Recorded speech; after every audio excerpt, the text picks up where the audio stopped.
les amis, crocheteurs, crocheteuses, créateurs, créatrices, j'espère que vous allez bien. Ici c'est catastrophique, des rafales à 100 km/h, c'est un enfer. Mais bon, on va pas se plaindre, c'est comme ça. Donc je vous laisse imaginer concernant tout ce qui est réseau téléphonique, etc. C'est une grosse... je vais rester poli, c'est une grosse catastrophe. Donc voilà, aujourd'hui on se retrouve pour un nouveau tuto. Comme vous pouvez le voir, j'ai réalisé un joli snood. C'est spécialement pour les débutantes, mais je trouve que les points les plus simples en réalité sont les plus jolis. Vous allez voir, vous allez vraiment vous régaler. C'est très facile à faire, vous pouvez le faire pour adultes, pour enfants, pour ados, pour qui vous voulez, pour hommes, pour femmes, pour qui vous voulez, même pour votre chien si vous voulez, vous pouvez en faire un. Pour pas qu'il ait froid à son petit cou. Hyper simple à faire. Franchement, c'est super facile. Je vais vous le peser parce que j'ai retrouvé des piles, figurez-vous. Oui, j'ai retrouvé des piles pour ma petite balance. Je vais le mesurer. J'ai utilisé un crochet 4,5. Voilà. Avec toujours le fil que j'avais acheté en brocante, là, Decora. Il est vraiment hyper bien. Je ne le connaissais pas. Et franchement, il est vraiment bien. Donc, on va lui retirer à la petite... hop, je la pose ici. Alors moi je l'ai replié, bon voilà, j'ai pas fini j'ai pas rangé mes fils, j'ai pas rentré mes fils. J'ai fait exprès de le faire long pour pouvoir lui faire un revers comme ça, vous voyez, au niveau du cou. D'accord? Je descends un petit peu. Voilà, donc j'ai fait exprès de le faire long, mais vous n'êtes pas obligé. Donc en fait, on va travailler comme si qu'on fait une écharpe. Et arrivé à un moment, eh ben, on va unir les deux côtés, comme j'ai fait ici. Donc, vous unirez comme vous voudrez. C'est vous qui décidez. Je vais le mesurer en hauteur et en largeur.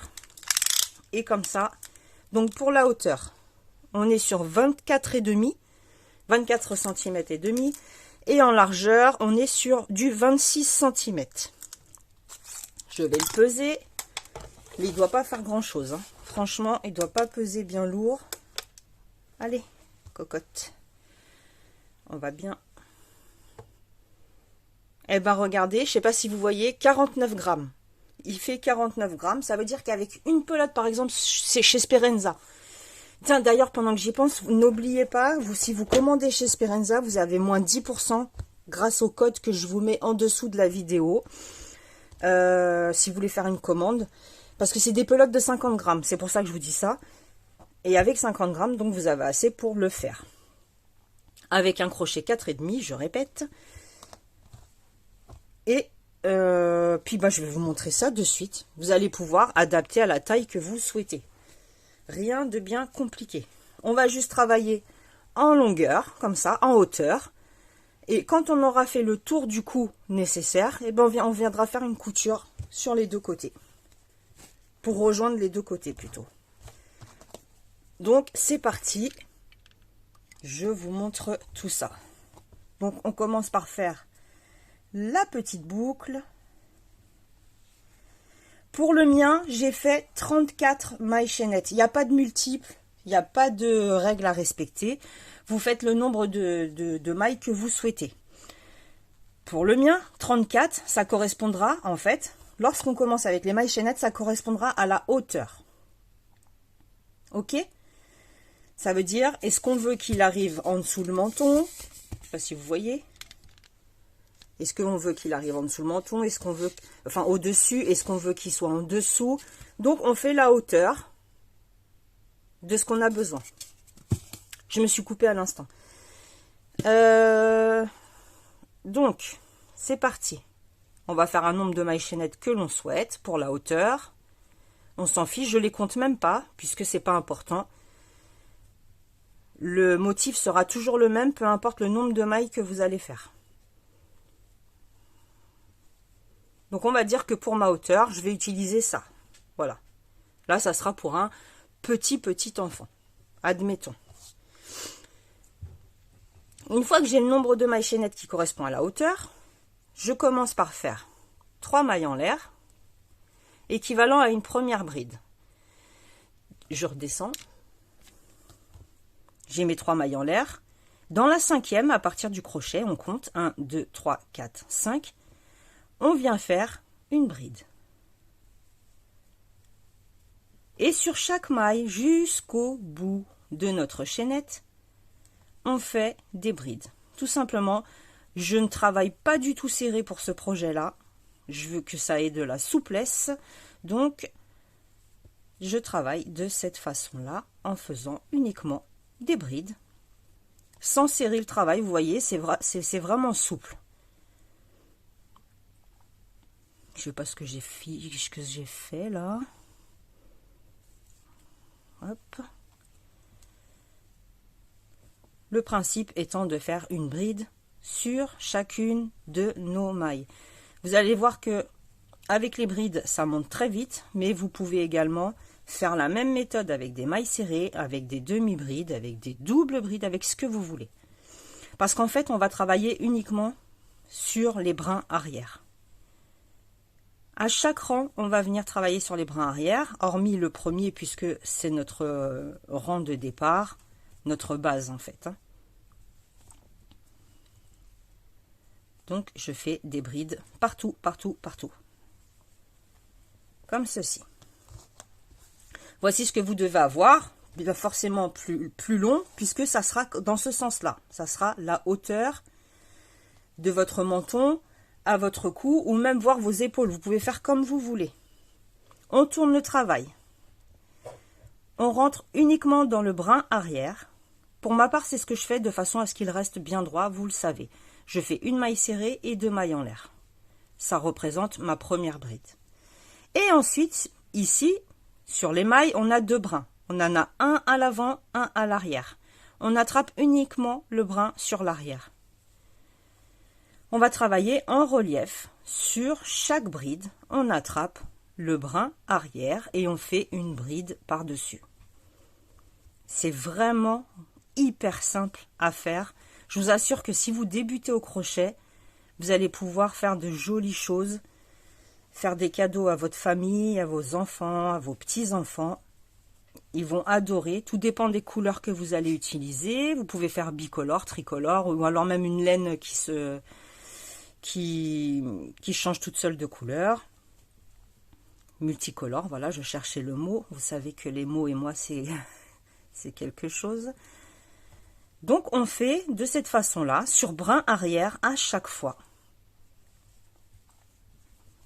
Et on va travailler de la même manière sur un nombre de rangs qui sera nécessaire pour faire le tour de la tête, en fait. Pour pouvoir déjà le passer à travers la tête. Ça, c'est une certitude. Lorsqu'on arrive à la dernière, moi, je rentre dans la deuxième. Il y a la troisième maille en l'air, la deuxième, la première. Je rentre dans la deuxième et je fais une bride. Ça reste bien droit. Vous voyez? On tourne et on recommence exactement la même méthode. Je rentre dans le brin arrière, je fais une maille serrée, 2 mailles en l'air. Et sur chaque bride, je prends que le brin qui se trouve à l'arrière. Donc, je pense que vous avez compris. On va faire ça un nombre de rangs conséquent pour avoir le tour de la tête. Vous voyez? Alors là, je vais essayer de compter. 2, 4, 6, 8, 10, 12, 14, 16, 18, 20, 22, 24, 26, 28, 30. J'ai fait 30 rangs, moi, 30 rangs pour obtenir cette largeur que je vous ai donnée en début de vidéo. D'accord? On était sur du 26, il me semble.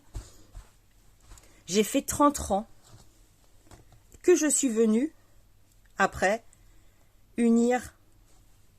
J'ai rabattu mes deux côtés et j'ai uni le haut. En fait, le haut ici, je l'ai uni au bas, tout simplement. D'accord?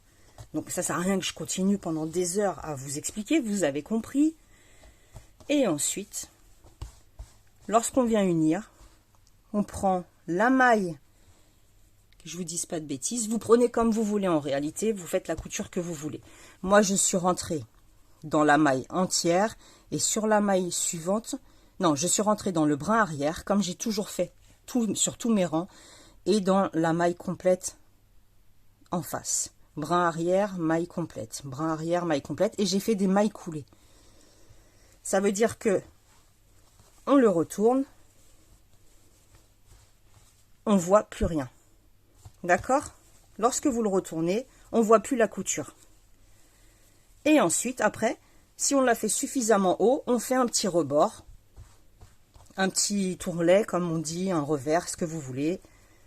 Vous pouvez le laisser comme ça ou le coudre, hein, c'est vous qui décidez. De façon à ce que ça lui donne un petit style. Pareil pour le bas, j'aurais pu faire un rang ici pour masquer un petit peu, mais non, j'ai pas voulu, je l'ai laissé bien, il est bien flexible, vous voyez, il est bien souple. En haut, c'est pareil, parce que j'ai pas envie que ce soit trop serré non plus. J'avais pas envie de ça. Donc, je pense que vous savez tout, le poids, les dimensions, la taille du crochet, le fil que j'ai utilisé. Maintenant, c'est à vous de jouer. Sachez que tout est possible. Vous pouvez réaliser vraiment ce que vous voulez. Ok, voilà. Bon, on se retrouvera une prochaine fois pour des mitaines aussi que j'ai fait, toujours avec le même fil. Hein, exactement avec le même fil. Voilà, des jolies mitaines. Moi, j'aime beaucoup les mitaines, parce que j'ai souvent très froid aux mains. Je suis une frileuse. Et donc, on se retrouvera la prochaine fois pour ce tuto-là, si vous le souhaitez. Je vous embrasse très fort. Prenez bien soin de vous. Ne vous inquiétez pas si vous n'avez pas de nouvelles. C'est pas de ma faute. Et bah, faites bien attention à vous. Protégez-vous. Attention à la tempête si vous êtes dans la tempête. Et puis, on se retrouve très très vite. Salut, salut!